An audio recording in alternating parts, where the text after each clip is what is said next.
teman-teman mahasiswa, kelanjutan dari intermediate accounting akan kita bahas terkait dengan accountable asset atau aset tak berwujud, ya, aset tak berwujud.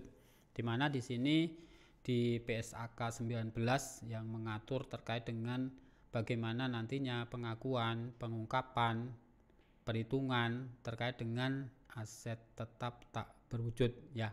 Intinya sama ketika kita bicara aset tetap, ya, di mana aset tetap tak berwujud ini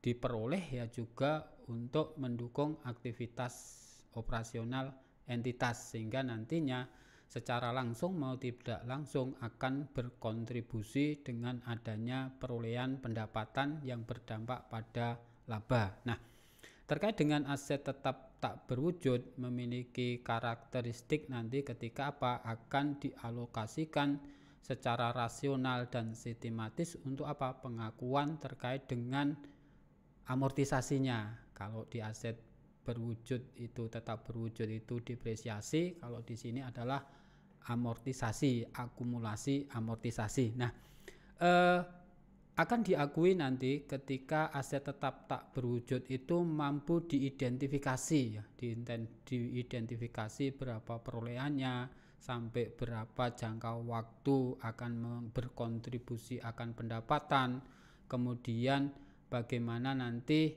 ke depan itu apakah bisa menjadi aset yang dijual belikan atau ditukar tambahkan dengan aset yang lain. Nah, sehingga di sini harus terkendali, ya, dikendalikan untuk memenuhi pendapatan, memenuhi laba. Nah, sehingga harus mampu diidentifikasi, dikendalikan untuk memperoleh adanya pendapatan secara wujud tidak nampak, tidak berwujud. Ini karakteristik dari aset tak berwujud. Nah, ada beberapa contoh, ya, di sini terkait dengan aset tak berwujud. Ada merek, ada software, ada lisensi atau waralaba, hak paten, hak cipta, resep formula. Nah, bagaimana ketika nanti aset-aset yang tak berwujud itu dimiliki untuk mendukung aktivitas entitas. Nah, pengakuannya bagaimana penilaiannya? Ya, sebesar harga perolehan. Harga perolehan itu semua beban kos yang dikeluarkan untuk mendapatkan aset itu, sehingga aset itu bisa dipakai, bisa digunakan, bisa berkontribusi akan pendapatan yang diungkapkan nantinya sebesar harga perolehan di statement keuangannya. Nah, sama halnya dengan aset tetap, bahwa aset tetap tak berwujud itu juga memiliki masa manfaat yang terbatas. Nah, sehingga karena memiliki masa manfaat yang terbatas ini, perusahaan bisa mengidentifikasi, ya, mengendalikan. Nah, kalau tidak memiliki masa manfaat tak terbatas, ya bagaimana? Ya tidak akan diakui adanya amortisasi itu sendiri. Nah, karena memiliki masa manfaat terbatas, perusahaan akan mengakui adanya beban amortisasi pada akumulasi amortisasi setiap periodenya. Nah, kebijakan perusahaan apa ketika akan mengalokasikan pembebanan amortisasinya? Apakah dengan garis luruskah atau sesuai dengan metode pengakuan ketika kita bicara depresiasi kemarin? Misalnya contoh di sini, ya, terkait dengan adanya merek. Lah, nanti apakah merek, apakah lisensi, apakah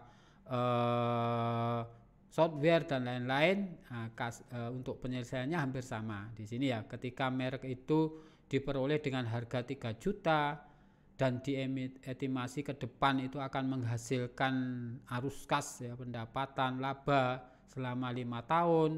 Metode yang dipakai dalam pengakuan adalah garis lurus. Nah, di sini tahun kelima dijual seharga 250 juta. Nah, tentunya ketika mau melepas ini ada untung atau rugi, ya, yang harus dipertimbangkan atau dicatat nantinya. Nah, Anda harus mencari dulu besarnya amortisasi per tahun. Nah, ketika harga perolehannya 300 juta, umur ekonomis estimasinya 15 tahun, ya berarti akan diperoleh nilai amortisasi per tahunnya adalah 20 juta. Nah 20 juta ini karena garis lurus ya, garis lurus tadi akan mencerminkan beban penyusutan yang sama setiap periodenya. Nah, Anda harus menentukan dulu nilai tercatat di tahun kelima karena memang akan dilepas di tahun kelima itu. Nah, sehingga tahun kelima itu diperoleh nilai tercatat adalah 200 juta. Nah, 200 juta itu dari mana?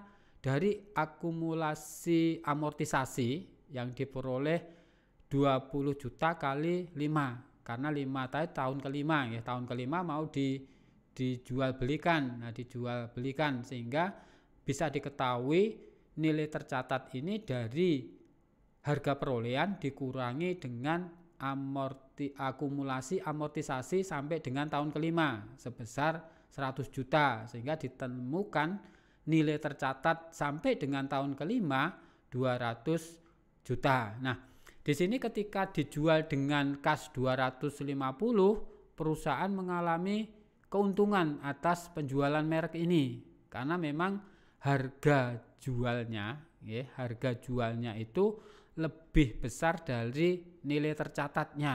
Nah, sehingga dilakukan pencatatan kas 250 juta, akumulasi amortisasi 100 juta, pada merek 300 juta tadi yang dilepas ada keuntungan 50 juta. Nah, ini ketika memperoleh merek atau aset tidak berwujud lainnya, nanti perlakuannya hampir sama ya untuk melakukan penyatatannya ketika diperoleh sebesar harga perolehan, juga mengakui adanya amortisasi, depresiasi atau pembebanan setiap periodenya. Nah, di sini aset yang lain terkait dengan tidak berwujud adanya goodwill.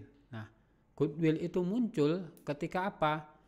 Perusahaan atau entitas itu membeli entitas lain di mana dia mau membeli lebih dari total asetnya, atau ketika dia melihat laba ya, laba yang dihasilkan itu menghasilkan laba dalam keadaan normal ya, tidak diharapkan nantinya laba yang dihasilkan itu lebih tinggi dari keadaan normal entitas. Nah, ini karena apa? Karena mungkin kelebihan dari entitas dengan munculnya goodwill itu reputasi dari perusahaan itu baik, ada teamwork yang baik, ada staf ahli yang baik atau adanya staf ahli, sehingga apa?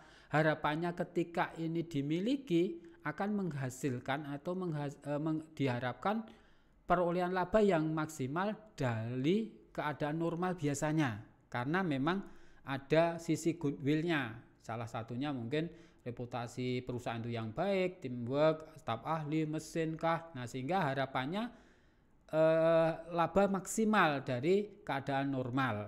Kemudian contoh ya tadi muncul disebutkan bahwa perolehan goodwill bisa juga terkait dengan pembelian entitas perusahaan lain dengan membayar lebih besar dari asetnya. Contoh di sini terkait dengan perolehan laba. Nah, munculnya goodwill dari laba bersih dalam 5 periode, ya, di dalam 5 tahun. 5 tahun di sini totalnya adalah 25 juta dengan penyebaran laba per tahunnya. Tahun 2017 5 juta, 4.500, 4.500, 6 juta, 5 juta 500, sehingga totalnya adalah 25 juta 500. Nah, ketika dibuat rata-rata bahwa hasil rata-ratanya adalah 5 juta 100 karena 5 periode tadi ya.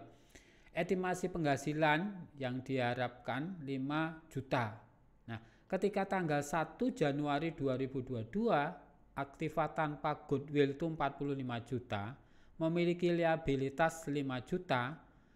Nah, perusahaan mengkapitalisasi bahwa pendapatan yang diharapkan itu rata-rata 10%. Nah, bagaimana nanti munculnya goodwill di sini ya, harapan kapitalisasinya adalah rata-rata 10%. Nah, jumlah yang dibayarkan 5 juta kali 100/10 karena memang tadi estimasi yang dihasilkan ya itu 5 juta sehingga apa harapannya kas yang dibayarkan tadi dari prediksi estimasinya muncul 50 juta itu dari 100/10 Estimasinya adalah 10% pendapatan yang diharapkan.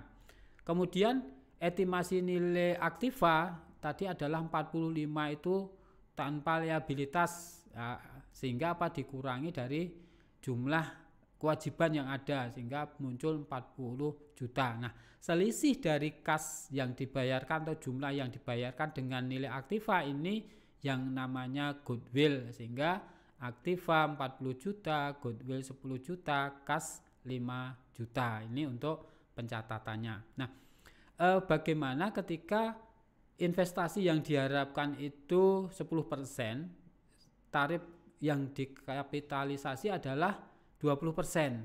Nah, hasil normal dari aset tadi adalah setelah dikurangi liabilitas adalah 40 juta, sehingga normalnya 10% investasi itu ketemu 4 juta. Estimasi yang diharapkan per tahunnya adalah 5 juta, sehingga kelebihan dari penghasilan per tahun itu adalah 1 juta. Nah, sehingga dari harga beli di mana termasuk goodwill tadi nilai aktivanya 45 dikurangi 5 juta dari liabilitas, sehingga nilai aktivanya adalah 40 juta. Nilai goodwillnya itu dengan kapitalisasi 20%, ya, 1 juta kali 100 per 20 sehingga muncul 5 juta. Lah, inilah jumlah aktiva plus goodwill itu 45 juta. Nah, ketika dilakukan pencatatan aktiva 40 juta, goodwill 5 juta, kas pada kas 45 juta. Nah, ini terkait dengan aset tak berwujud ketika muncul adanya goodwill. Baik, terima kasih atas perhatiannya.